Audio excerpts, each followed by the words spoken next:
வணக்கம் நேயர்களே, இது மக்களோடு ஜெயா பிளஸ். திமுக விளம்பர ஆட்சியில் நாள்தோறும் மக்கள் எதிர்கொள்ளும் பிரச்சனைகள், இன்னல்களை அலசுவதுடன் தீர்வை நோக்கிய முயற்சியாகவும் களமிறங்கியுள்ளோம் நாங்கள். தற்போது திருச்சி நெல் கொள்முதல் நிலையங்களில் நெல்லை கொட்டி வைத்துவிட்டு விவசாயிகள் 15 நாட்களுக்கும் மேலாக காத்திருக்க வேண்டிய அவல நிலை ஏற்பட்டுள்ளது. நெல் கொள்முதல் செய்ய காலதாமதம் ஆவது ஏன், விவசாயிகள் சந்திக்கும் இன்னல்கள் என்ன என்பது குறித்து விரிவாக அலச உள்ளோம். இதற்காக களத்திலிருந்து இணைகிறார் நமது செய்தியாளர் இளவரசன். திருச்சி மாவட்டத்தில் நெல் கொள்முதல் நிலையங்களில் மூட்டைக்கு 55 ரூபாய் வரை அதிகாரிகள் லஞ்சம் கேட்பதாக புகார் எழுந்துள்ளது. அத்துடன் நெல்லை கொள்முதல் செய்வதில் மெத்தனமாக இருப்பதால் நெல்லை கொட்டி வைத்துவிட்டு விவசாயிகள் 15 நாட்களாக காத்திருக்க வேண்டிய அவல நிலையும் ஏற்பட்டுள்ளது. இது குறித்து களத்திலிருந்து நமது செய்தியாளர் இளவரசன் வழங்கும் கூடுதல் தகவல்களை தற்பொழுது நேரலையில் கேட்கலாம். இளவரசன், இந்த உலகம் அப்படிங்கிறது நிறைய தொழில்களில் சுற்றி இருந்தாலும் கூட உணவிற்காக உழவு தொழிலை மட்டுமே நம்பி இருக்கிறது. அதனால்தான் திருவள்ளுவர் கூட சுழன்றும் ஏற்பின்னது உலகம், அதனால் உழந்தும் உழவே தலை அப்படின்னு சொல்லியிருக்காரு. ஆனால் இப்படி இருக்கக்கூடிய சூழலில் இந்த விளம்பர திமுக ஆட்சியில் விவசாயிகளும் சரி உழவர்களும் சரி சொல்லனா துயரங்களுக்கு ஆளாகிட்டு வராங்க. தற்பொழுது தாங்கள் இருக்கக்கூடிய பகுதியில் நெல் கொள்முதல் நிலையம் இருந்தும் அங்கு சரியாக நெல் கொள்முதல் செய்யப்படுறதில்லை அப்படிங்கிற குற்றச்சாட்டு எழுந்திருக்கு. லஞ்சம் கேட்கப்படதான் சொல்றாங்க. அப்பகுதி விவசாயிகளுடைய கண்ணீர் கதை என்ன, அவருடைய கோரிக்கை என்ன, விரிவான தகவல்களை பகிர்ந்து கொள்ளுங்கள்.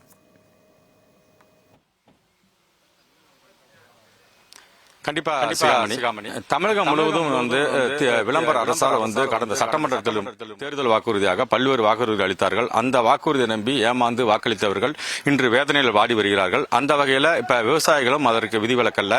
தற்பொழுது திருச்சி மாவட்டத்தில் பல்வேறு இடங்கள் அரசு நெல் கொள்முதல் நிலையங்கள் அமைக்கப்பட்டுள்ளது. குறிப்பாக 128 இடங்களில் அமைக்கப்பட்டுள்ளதாக வேளாண் துறை அதிகாரிகள் தெரிவிக்கின்றனர். கடந்த ஆண்டை காட்டிலும் இந்த ஆண்டு இந்த சம்பா சாகுபடியில் 70,000 டன் கொள்முதல் செய்யப்பட்டுள்ளதாகவும் தெரிவிக்கின்றாங்க. கடந்த ஆண்டு ஒரு ஆண்டு முழுவதுமே 78,000 டன் கொள்முதல் செய்யப்பட்ட நிலையில் தற்பொழுது இந்த சம்பா சாகுபடியிலேயே 70,000 டன் கொள்முதல் செய்யப்பட்டு விவசாயத்தில் நெல் கொள்முதல் செய்யப்பட்டுள்ள நிலையில பல்வேறு, அதாவது திருச்சி மாவட்டத்தில் இருக்கிற பல்வேறு நெல் கொள்முதல் நிலையங்களில் பல்வேறு பிரச்சனைகளை சந்தித்து வருகிறார்கள் விவசாயிகள். குறிப்பாக நீங்கள் சொன்னது போல உழவன் கணக்கு பார்த்தா உலக்கு கூட மிஞ்சாது அப்படிம்பாங்க. அப்ப இந்த நெல் கொள்முதல்களை நம்பி இப்ப அந்த உலக்கு கூட பணம் மிஞ்சாத நிலையில தான் இருக்காங்க. தற்பொழுது நம்ம திருச்சி மாவட்டம் திருவெரும்பூர் தொகுதிக்கு உட்பட்ட பகுதியில் இருக்கோம். இந்த பகுதியில் 10க்கும் மேற்பட்ட நெல் கொள்முதல் நிலையங்கள் இந்த பகுதியில் சம்பா சாகுபடிக்காக தொடங்கப்பட்டுள்ளது. தற்பொழுது நமது ஒளிப்பதிவாளர் இந்த பகுதியில் இருக்கிற காட்சிப்படுத்திக் கொண்டிருக்கிறார். அதாவது நெல் மூட்டைகள் இங்கு அடுக்கி வைக்கப்பட்டுள்ளது. அதே சமயத்தில் அடுத்து நெல் விற்பனைக்காக கொள்முதல் நிலையத்தில் காத்திருக்கின்றனர். இது ஏற்கனவே வைத்தவர்கள் இந்த பகுதி முழுவதுமே நெல் பயிர்கள் முளைத்து கிடைக்கிறது. இது இந்த பகுதியில் இவ்வளவு நெல்கள், அதாவது ஒவ்வொரு நெல்மணியும் ஒன்றா சேர்ந்தாதான் ஒரு மூட்டை குவிண்டால் அப்படின்னு வரும். அந்த வகையில் இப்படி நெல் மணிகள் அனைத்தும் முளைத்து கிடைப்பதற்கான இங்க சிந்திய அந்த மழை டைம்ல சிந்திய எல்லாம் முளைத்து கிடைக்கிறது. இது இந்த ஒரு நெல் கொள்முதல் நிலையத்தில் மட்டுமல்ல, இதே போல தமிழகத்தில் டெல்டா மாவட்டங்களில் எல்லா பகுதியிலும் இதே பிரச்சனை தான் நிலவி வருகிறது. இந்த வகையில் இந்த திமுக ஆட்சியில ஒரு சில விவசாயிகளுக்கான கோரிக்கை வச்சாங்க. குறிப்பா திமுக தனது தேர்தல் வாக்குறுதியில வரிசை எண் 27 இருந்து வரிசை எண் 110 இருந்து சுமார் 83 வாக்குறுதிகள் விவசாயிகளுக்கு தான் வச்சாங்க. அதுல குறிப்பா சொல்லணும்னா நெல் குவிண்டாலுக்கு 2,500 ரூபாய் தருவோம்னாங்க. நடமாடும் கொள்முதல் நிலையம் அமைப்போம்னாங்க. பயிர்க்கடன் ரத்து செய்யப்படும். இதற்கு மேல விவசாயிகளுக்கு மட்டுமல்லாமல் கல்வி கடன் வங்கிகளில் ரத்து செய்யப்படும். இப்படி விவசாயிகளுக்கு பல்வேறு வாக்குறுதிகளை நிறைவேற்ற முடியாத வாக்குறுதிகள் அளித்தனர். அதை நம்பி விவசாயிகள் தங்களுக்கு எதிர்காலத்தில் நல்லது நடக்கும் என கூறிய அவர்கள் வாக்களித்து தற்போது ஏமாந்து கடைசி கட்டத்தில் இருக்காங்க அந்த திமுக ஆட்சியில. இந்த நிலையில இந்த பகுதியில் இருக்க விவசாயிகளை நம்ம கேட்போம். அதாவது இந்த நெல் கொள்முதல் நிலையங்களால் என்ன அவங்களுக்கு பிரச்சனை அப்படிங்கிறத. ஐயா வணக்கம். இப்ப நீங்க திருவெரும்பூர் பகுதியில் இருக்கீங்க. இந்த பகுதியில் எவ்வளவு ஏக்கர் என்ன சாகுபடி பண்றீங்க சொல்லுங்க. அதாவது இப்போ திருவெரும்பூர் தஞ்சை திருச்சி மெயின் ரோடுக்கு வடக்கு எடுத்துட்டீங்கன்னு சொன்னாக்க திருவெரும்பூர்ல இருந்து இங்கே பத்தாளப்பேட்டை கடைசி பகுதி, அந்த பக்கம் தேவராயநேரி கடைசி பகுதி, அங்கே சுமார் ஒரு 10,000 ஏக்கர் சாகுபடி ஆகுது. அதாவது பெரும்பாலுமே சொல்ல போனால் ஒரு போக சாகுபடி தான். ஒரு சில இடங்களில் மட்டும்தான் பம்பு செட் வச்சிருக்காங்க. மீதி எல்லாமே அந்த உய்யக்குண்டான் பாசனத்தில் அந்த தண்ணியை நம்பி தான் விவசாயம் ஒரு போகம் சாகுபடி பண்ணுறோம். இந்த ஒரு போக சாகுபடியை பண்ணி தான் வருஷம் முழுதும் வந்து பார்த்தீங்கன்னு சொன்னால் நாங்கள் சாப்பிடணும், பிள்ளைங்களை படிக்க வைக்கணும், நல்லது கெட்டது போக்குவரத்து அனைத்துமே நாங்கள் வந்து அதில் தான் நாங்கள் செய்ய வேண்டியிருக்கிறது. அதுவே சில நேரங்களில் பார்த்தீங்கன்னு சொன்னால் அந்த வாய்க்கால் சரியான வந்து தூர் வாராமல் இருக்கிறது, குளங்கள் தூர் வாராமல் இருக்கும்போது, தண்ணி பற்றாக்குறை வரும்போது விளைச்சல் வந்து வந்து ஒரு தண்ணியில் கூட சாவி ஆகிற நிலையெல்லாம் வந்து பார்த்துருக்குறோம், நடந்திருக்குது. அப்படிப்பட்ட சூழ்நிலையில் தான் இந்த விவசாயங்கள் நடந்துகிட்டு இருக்கு. இதுக்கும் மேலாக இந்த நெல்லை வந்து என்னன்னு கேட்டிங்கன்னா இப்போ பத்தாலைப்பேட்டை பொறுத்தளவு கிட்டத்தட்ட 83 சென்டர் இருந்தது நெல் கொள்முதல் நிலையம். 83 89 வரலையும் இருந்தது. அதன் பிறகு பார்த்தீங்கன்னாக்க அந்த பொன்னி வந்து இந்த ஆந்திரா பொன்னி வந்தது பிறகு கொஞ்சம் விலை வந்து நுகர்பொருள் வாணிப கழகத்துக்கும் வெளி மார்க்கெட்டுக்கும் வித்தியாசமாக இருந்ததுனால வெளி மார்க்கெட்டில் வந்து மக்கள் வந்து விவசாயிகள் போட்டாங்க. அது இருந்தனால கொள்முதல் நிலையம் இங்கே வந்து திறக்கலை. இதன் பிறகு இப்போ 2019 தொடர்ச்சியாக வந்து இங்கே நெல் கொள்முதல் நிலையம் திறந்திருக்கிறாங்க. இந்த பகுதியில் பார்த்தீங்கன்னு சொன்னால் இப்போ பத்தாலைப்பேட்டை பஞ்சாயத்தை பொறுத்தளவு ஒரு 1500 ஏக்கர் நிலம் வந்து சாகுபடி பண்ணிட்டு இருக்காங்க இந்த ஒரு பஞ்சாயத்தில் மட்டும். இதுக்கு பிறகு பார்த்தீங்கன்னா ஒரு 8-9 பஞ்சாயத்து இருக்கு. அப்போ இந்த ஒரு பஞ்சாயத்தில் வந்து அந்த 1500 ஏக்கர் நிலம் நெல்லையும் கொண்டு வந்து இங்கே போடுறது வந்து நெல் போடும்போது கொஞ்சம் நெருக்கடிகளாக இருக்குது. இப்போ எந்த ஒரு 7-8 வந்து நம்ம திருவெரும்பூர் ஒன்றியத்தில் ஒரு 7-8 இடங்களில் வந்து நேரடி நெல் கொள்முதல் நிலையம் வந்து திறந்திருக்கிறாங்க. ஆனால் திறந்திருக்கிற எந்த நெல் கொள்முதல் நிலையத்திலையும் ஒரு மேட்டு பகுதியான இடம் கிடையாது. சும்மா மண்ணில் தான் வந்து அந்த இது தார்பாய் விரித்து நெல்லை போட்டு பண்ணிட்டு இருக்கிறாங்க. நாங்களும் கிட்டத்தட்ட ஒரு 10 வருஷத்துக்கு மேலே இந்த வந்து நெல் கொள்முதல் நிலையத்தை கட்டிடமாக கட்டி தரணும், சிமெண்ட்டு வந்து களம் போட்டு தரணும் அப்படிங்கிறதெல்லாம் நிறைய வந்து ஏற்பாடு பண்ணி வந்து செஞ்சுருக்கிறோம். ஆனால் வந்து அரசு அந்த நாங்கள் செஞ்சிருக்க அந்த வந்து மனு கொடுத்துருக்கலாம் ஏதோ கிணத்துல போட்ட கல் போல தான் இருக்க ஒழிய ஒரு பெருசாக வந்து அதுக்கான நடவடிக்கை எதுவும் நடந்ததாக இல்லை. இறுதியாக கடந்த 2022ஆம் ஆண்டு இங்கே பத்தாலைப்பேட்டையில் ஒரு சிறப்பு மனித திட்டம் போடுறாங்க. இப்போ இருக்கக்கூடிய மாவட்ட ஆட்சித்தலைவர் பிரதீப் குமார் அவர்கள் அந்த நான் வந்து என் சார்பில் தான் மனு கொடுத்தேன் என்னுடைய தலைமையில். அந்த மனு வாங்கி படித்து பார்த்துட்டு என்ன சொன்னான்னு கேட்டிங்கனாக்க நிச்சயமாக பத்தாலைப்பேட்டையில் வந்து கட்டடம் கட்டி களம் அமைத்து தரப்படும் என்று உறுதியளிக்கிறேன்னு சொல்லிட்டு போனார். அதுக்கு பிறகு நாங்கள் 2-3 பேப்பர் கொடுத்துட்டோம். இது என்னன்னே வந்து அந்த எந்த நடவடிக்கையுமே அரசாங்கம் எடுக்கிற மாதிரி தெரியல. ஆனால் இந்த நிலையை நீடித்தால் அதாவது இப்போ வந்து ஆந்திரா பொன்னி இந்த அநேகமாக இந்த வருஷத்தில் முடிஞ்சிடும். ஏன்னு கேட்டிங்கன்னா ஏக்கர் 35 மூட்டை கட்டிட்டு இருந்த ஆந்திரா பொன்னி பல்வேறு நோய்கள் விடாது வீரியம் குறைஞ்சி போய் பல்வேறு நோய்கள் தாக்குதல்ல 20 மூட்டைக்கு வந்துருச்சு. அப்போ ஒரு ஏக்கர் விவசாயம் பண்ணுறதுக்கு ஒரு 35,000 ரூபா செலவு பண்ண வேண்டியிருக்கு. ஆனால் 20 மூட்டை வந்தால் என்ன கிடைக்கும் பாருங்க விவசாயிகளுக்கு.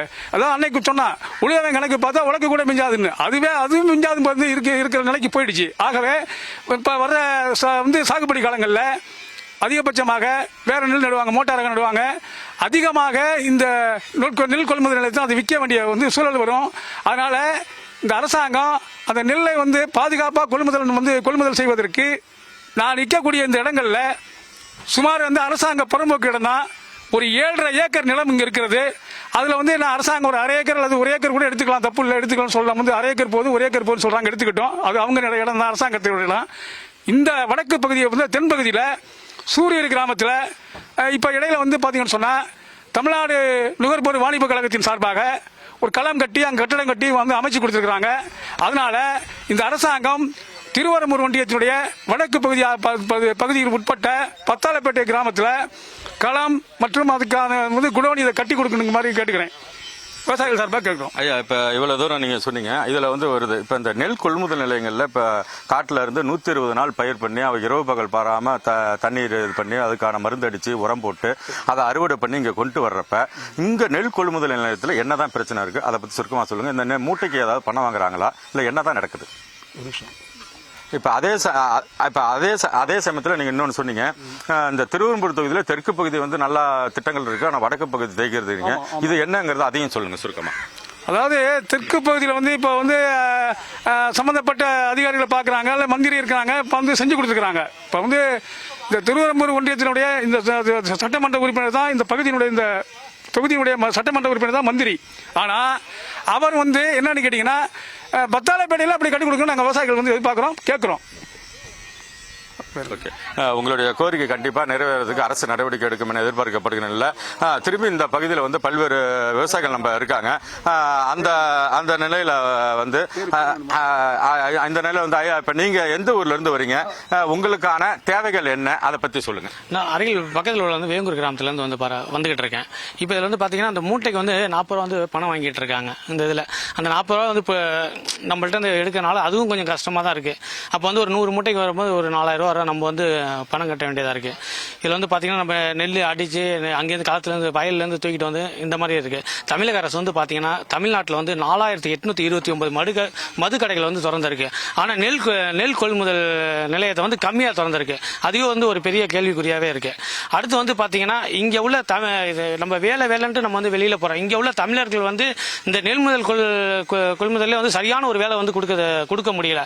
அது நெல் கொள்முதல் பாத்தீங்கன்னா வந்து நம்ம ஹிந்தின்னு வந்து சொல்லிக்கிட்டு இருக்கோம். ஆனா வடநாட்டுக்காரங்க தான் இங்க வந்து அந்த கொள்முதல் நிலையத்திலேயே வந்து வேலை செஞ்சுட்டு இருக்காங்க. இதுவும் வந்து ஒரு பெரிய வந்து தமிழ்நாட்டுக்கு வந்து ஒரு பெரிய ஒரு அடிதான் வந்து சொல்லலாம். வெளியில வந்து தமிழ்நாடு வந்து வேஷம் படுதா இல்ல இப்படிதான் என்னன்னு தெரியல. இது வந்து பெரிய ஒரு பாத்தீங்கன்னா வந்து இங்க உள்ள அமைச்சர் தொகுதி இது. இந்த திருச்சி மாவட்டத்தில் வந்து பாத்தீங்கன்னா 2 அமைச்சர்கள் வந்து இருக்கிறாங்க. இந்த அமைச்சர் தொகுதியிலே வந்து இந்த ஒரு நிலைமைனா இந்த அமைச்சர்கள் இல்லாத தொகுதியெல்லாம் வந்து உள்ள விவசாயிகள் வந்து படாத கஷ்டப்படுறதா எனக்கு வந்து தோணுது. மிக்க நன்றி.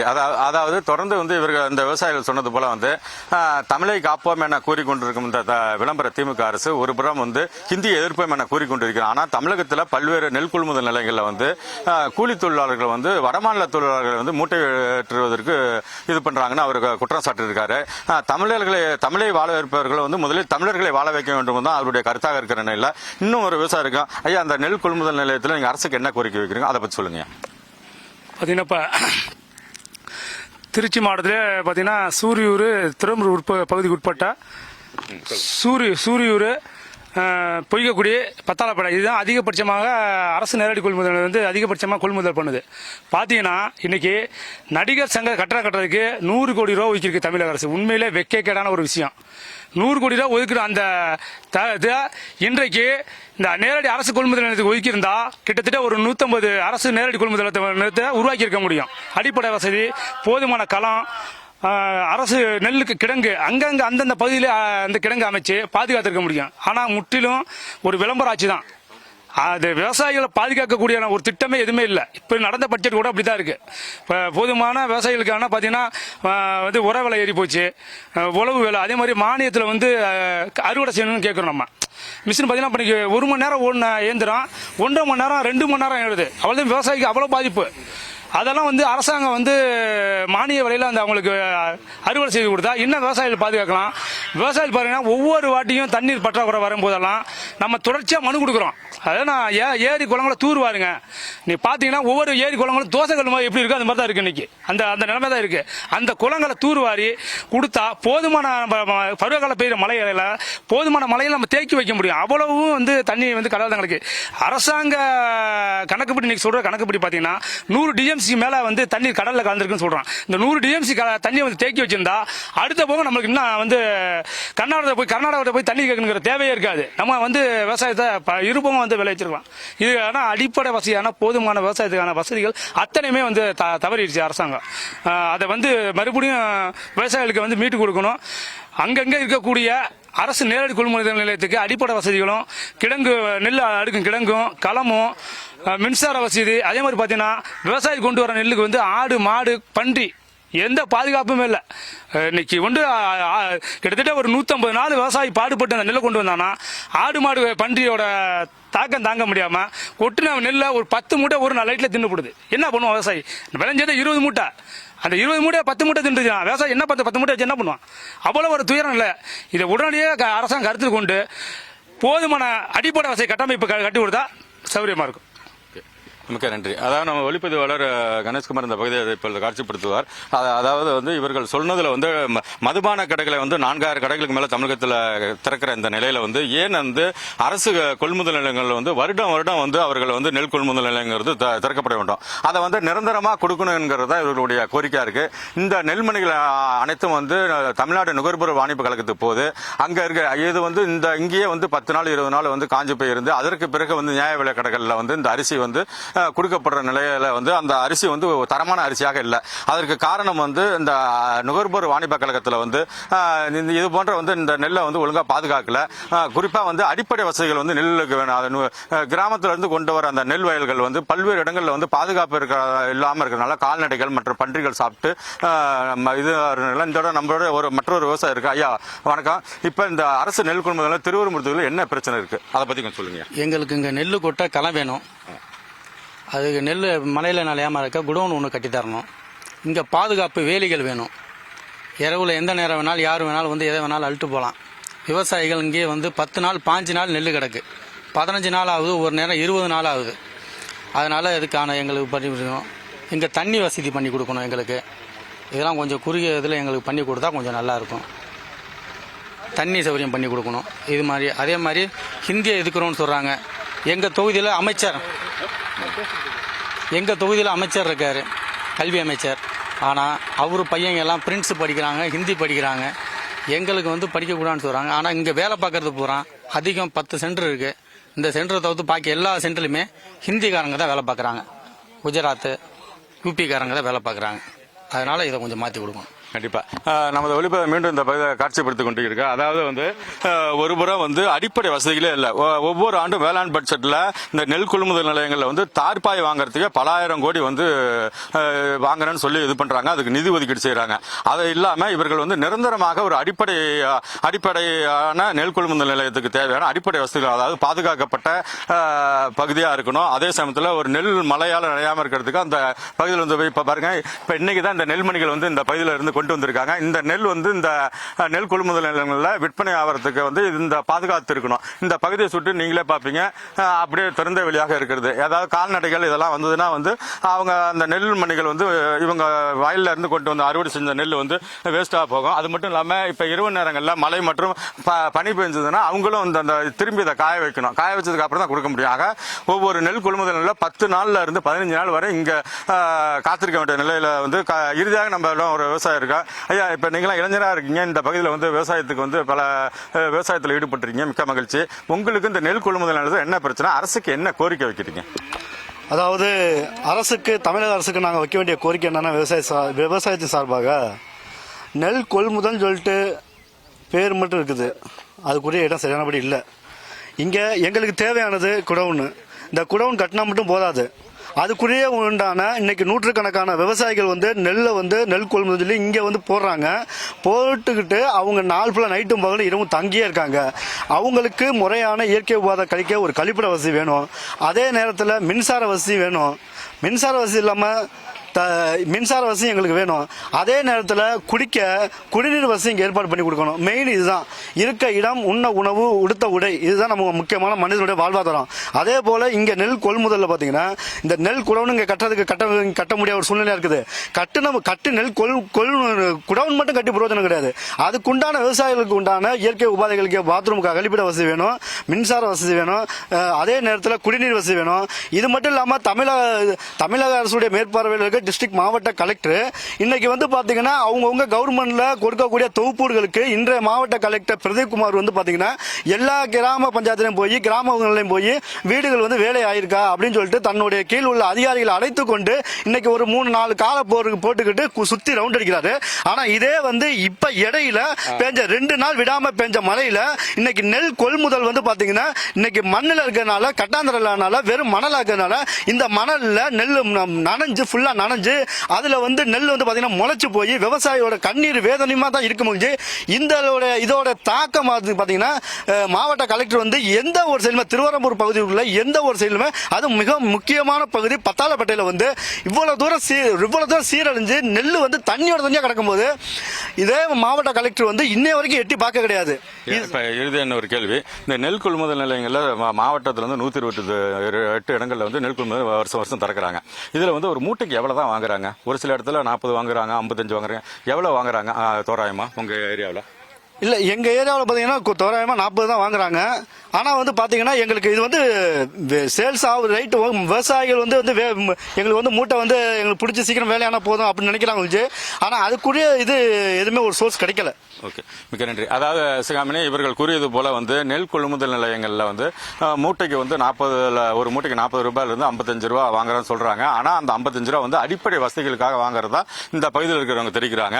அப்பனா தமிழக அரசு ஏன் அடிப்படை வசதிகள் செய்யவில்லை, அதுக்கான நிதி ஒதுக்கீடு இல்லை என்பது ஒரு புறம் இருந்தாலும் வந்து நெல் கொள்முதல் நிலையங்கள் அமைப்பதற்கு வந்து நிதியை ஒதுக்கீடு செய்ய வேண்டும், பாதுகாப்பான ஒரு இடம் வேண்டும், விவசாயிகள் தங்குவதற்கு உரிய நடவடிக்கை எடுக்க வேண்டும். ஏன்னா இது வந்து வருடத்திற்கு வந்து ஒரு முறையில் தொடர்ந்து ஒவ்வொரு வருடமும் சாகுபடி நடக்கும். சாகுபடி நடந்தால் நெல் வரும்.